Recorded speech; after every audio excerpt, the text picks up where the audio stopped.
cleaning an abalone.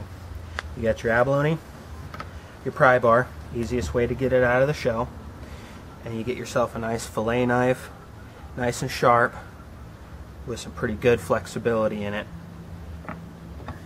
First thing you want to do is put your abalone up on its edge,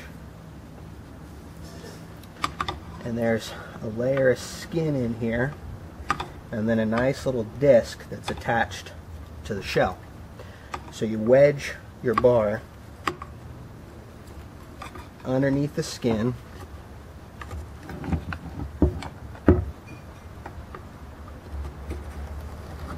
just give it a nice little scrape, and it pops loose. Then you've got another layer of skin that's attached to the shell right along the edge, and if you just kind of scrape it around, it'll break loose. Shake the last little bit off and it's out. Maybe a couple of little traces left in there, but no big deal. That's all you need your bar for. Next step, you look at the abalone and you've got this gut sac here. It attaches to this upper disc all the way around. So the easiest way to handle this is to just start right at the back, lift up the skin, and give yourself something to hold on to. And you just work your knife nice and easy all the way around the edge, barely taking off any of the skin. But if you cut too deep into the gut sac, it makes a real mess.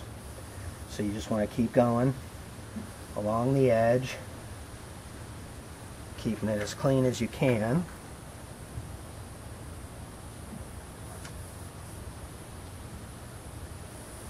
Until you get to the back. The back gets a little messy no matter what you do. So you just take the back edge, bring your knife down and out, and expose the back end. Then the abalone has these lips that go all the way around it. Now there's many different methods to cleaning these off. You can take and slice your way all the way around the edge and then grab the upper lip and rip the skin off. Then you just trim the bottom off and it's pretty well clean. My method seems to work for me, which is just basically finding the edge of those lips and trimming top and bottom off all at once. Some say that it takes off too much of the meat. Some say you should scrub the skin off. To me, this is just the easiest way. You just trim and trim all the way around.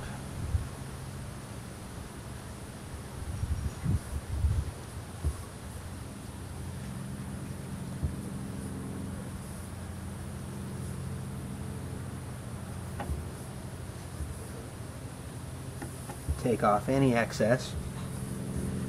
Now we work on the top disc.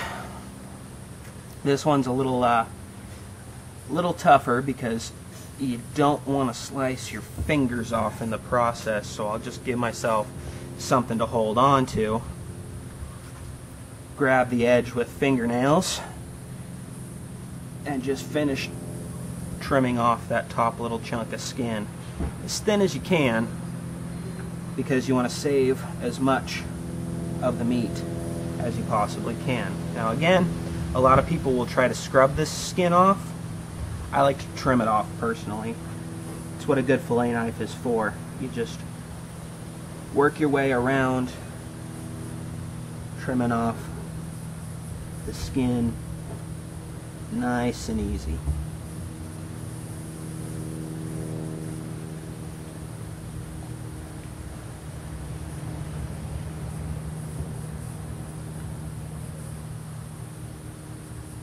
And if you get a nice thin layer, that's what you're looking for.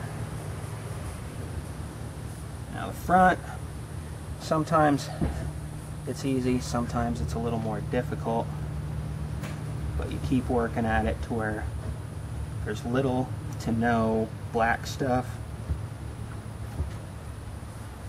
You'll be pretty well covered.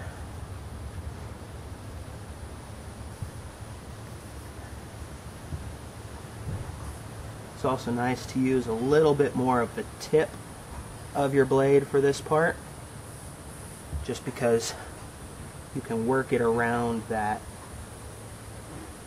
edge just a little bit easier.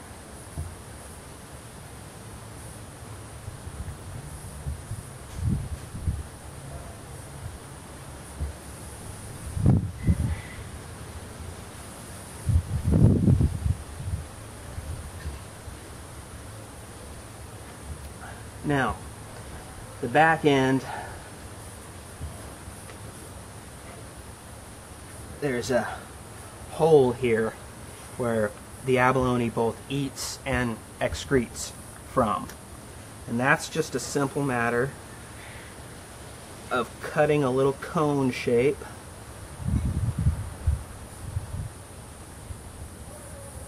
in the back end of the abalone, and all that mess comes out clean. For the final step, what you just cut out makes a perfect handle for trimming this foot off. And it's the same process as any other chunk of skin. You just shave it off. And I'll take and stick it up on one edge, trim the one side, getting as much of the foot off. Trim the front, and then go work on the other side.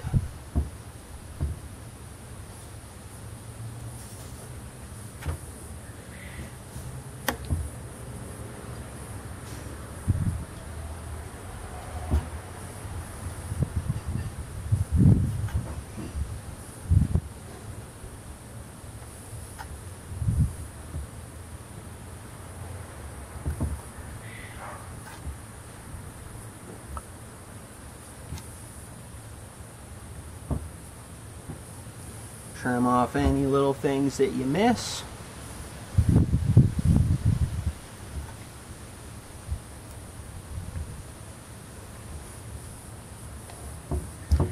And you got yourself a clean abalone.